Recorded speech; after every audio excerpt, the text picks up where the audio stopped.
আজ সকাল সকাল উঠে আমি চলে গিয়েছিলাম ওয়েলিংটনে আমার বাইকের কিছু কাজ করাতে। ওয়েদারটা এতটাই সুন্দর ছিল, ভাবলাম গোপ্রোটা সঙ্গে নিই। ধর্মতলা অবধি তো ঠিকঠাকই চলে গেলাম, বাট ওয়েলিংটনের রাস্তাটা আমার একটু গুলিয়ে যায়, তাই যথারীতি রাস্তা হারিয়ে কোনো একটা গলির ভিতর ঢুকে পড়েছিলাম। গলি থেকে বেরিয়ে আমি যেই দোকানটার খোঁজ করছিলাম সেটা পেয়ে গেলাম। সোমনাথ বলে দিয়েছিল দাদাজির দোকান থেকেই হেলমেট নেবে। বাবুর জন্য একটা ফুল কাভার হেলমেট নেবার ছিল, বাট ওখানে পেলাম না। ওখানে কেন, আশপাশের কোনো দোকান থেকেই বাচ্চাদের ফুল কাভার হেলমেট পেলাম না। একটা দোকানে পেয়েছিলাম, বাট এতটাই দাম বলছিল যে নিলাম না। যা দাম বলছিল তাতে দুজনের হেলমেট হয়ে যায়। দাদাজির পাশের গলিতে একটা দোকান থেকে এই টপ র্যাকটা কিনলাম। এই দাদাই আমাকে ফিটিং করিয়ে দিল। একটা টপ র্যাক খুব দরকার ছিল, ছোটোখাটো রাইডে গেলে একটা ডাফেল ব্যাগ বেঁধে নিয়ে যাওয়া যাবে।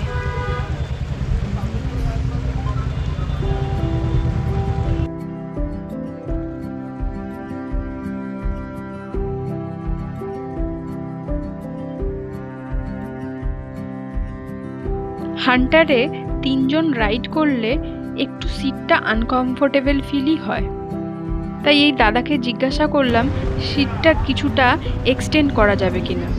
কত পড়বে? গরম করতে আপনার 800 টাকা মতো খরচা পড়বে। আর আপনি যেরকম লাগাবেন সবার 300 400 কিন্তু দাদার কথা শুনে একটু মুশকিলেই পড়ে গেলাম।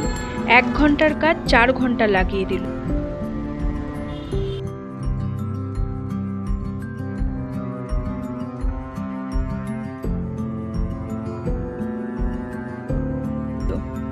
সিট কাটিং করে তার উপর সফট ফোম দিয়ে গাম লাগিয়ে, তারপর আবার কাটিং করে প্লাস্টিক বেসের ওপর আবার গাম দিয়ে পেস্ট করে একবার দুবার সিটটা লাগিয়ে তারপর আমিও 1-2 বার বসে দেখে নিলাম যে সব ঠিকঠাক আছে কিনা।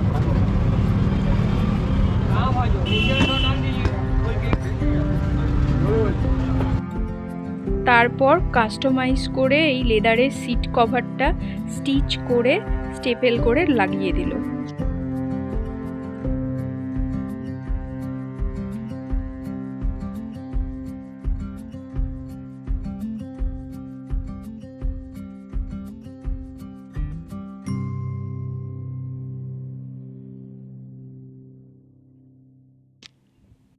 এই হলো আমার বাইকের সিটের ফাইনাল লুক।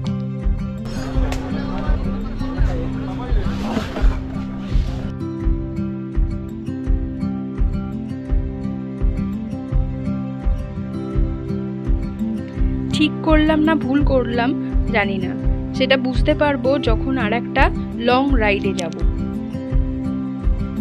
এখন প্রায় বিকাল 5টা বাজে, খুব খিদে পেয়েছে, তাই খুব তাড়াতাড়ি বাড়ির দিকে এগোলাম। আজকের মতন টাটা, দেখা হবে পরের ভিডিওয়ে। ততদিন সবাই ভালো থেকো, সুস্থ থেকো। আর ভিডিওটি যদি একটুও ইনফরমেটিভ লাগে তাহলে প্লিজ একটা লাইক করে দিও।